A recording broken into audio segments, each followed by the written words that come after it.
All right, we are getting close to the end. So we're going to do two videos today because the other one is going to be long, of course. But without further ado, let's not waste too much time and get started.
What is happening?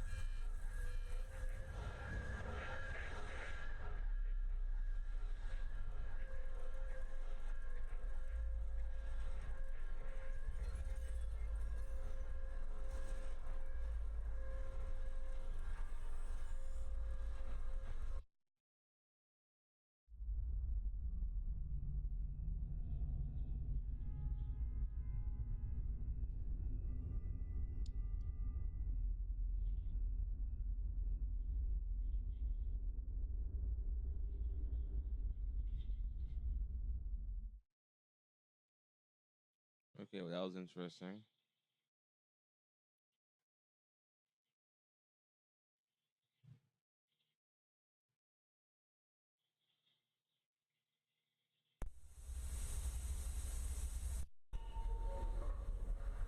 Alright. Today is November 14th. It is a Tuesday.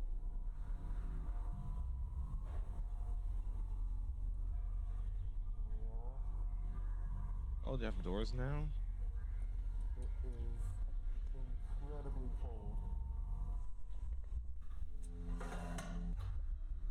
Hopefully by the time you're watching this, we'll actually have a decent heating system down here. That'd be nice. Die of hypothermia.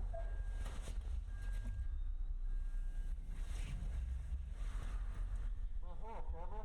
Police just dropped you on the bin right there. Make sure to get the red one, right? Because the green one leaks. 10-4.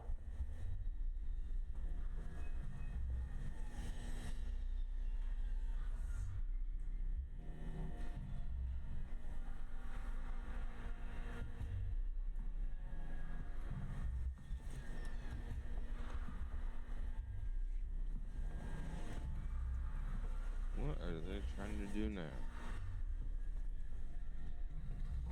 You got the other stuff on it. I think you look pretty comfortable with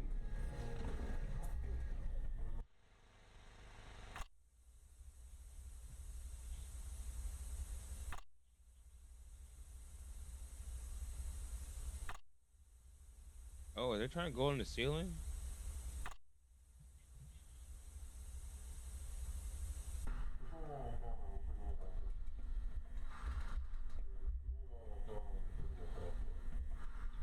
Yes, they are.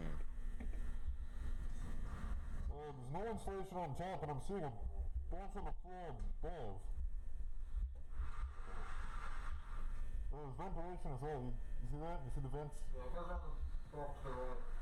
Some of it's insulated, I think. I don't know. I'm not a vent guy. I don't know. Oh, wait, are they trying to install a ventilation system? Oh, it looks no rust. I think.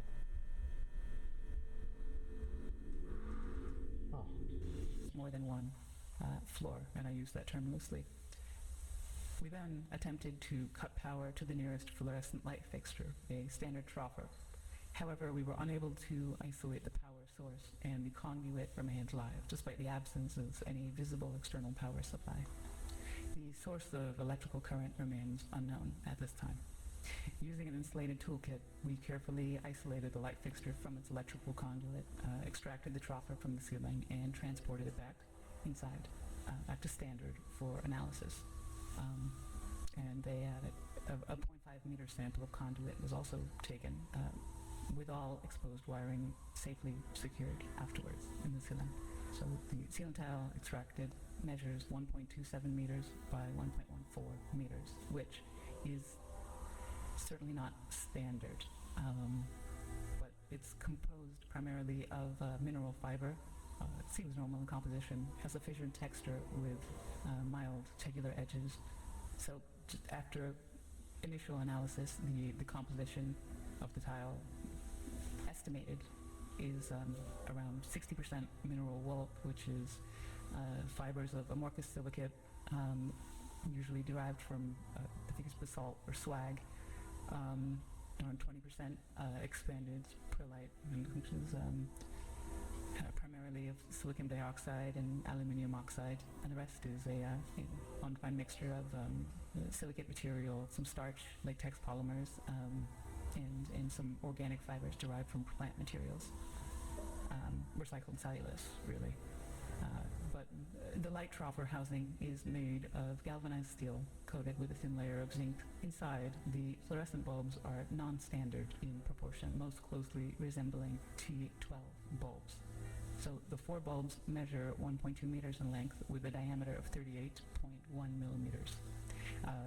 We're extrapolating here at 51, but that bulb and lasers and the rest contain the following components: phosphor coating, the calcium halophosphate for converting ultraviolet light to visible light, mercury vapor in a small quantity which facilitates the ultraviolet light emission, argon gas, and again this is all standard for these fluorescent bulbs. That's an inert gas that assists with regulating the current and really starting the bulbs, and they are connected via a G13 base, which is a standard 2-pin base with 13 millimeter spacing for electrical connection. So the wiring connected to the fixture is PVC insulated copper, which appears standard again. The prismatic diffuser over the bulbs is made of polymethyl methacrylate, which is again commonly used for its light diffusion properties. I mean, it's what we have in the building here, very standard. But we also inspected the ballast, which is of the electromagnetic type. There's some variation in how these are being manufactured now. This one contains a laminated steel core and copper windings designed to operate at 60 hertz. So the ballast emits a prominent 120 hertz hum. This seems to be the case for the majority, if not all, of the lights in the complex that we've assessed thus far, mostly just through simple curing. But this is due to magnetostriction and core vibration. But the noise may be exacerbated by loose lamination plates or degradation of the insulating potting material over time. So it's definitely an indication that this has been running for a little bit. I mean, despite its age, the ballast is functional. Its large proportions suggest it was built for a non-standard space, not something you find in the majority of offices or most commercial spaces, though that's not something I'm too familiar with, truthfully.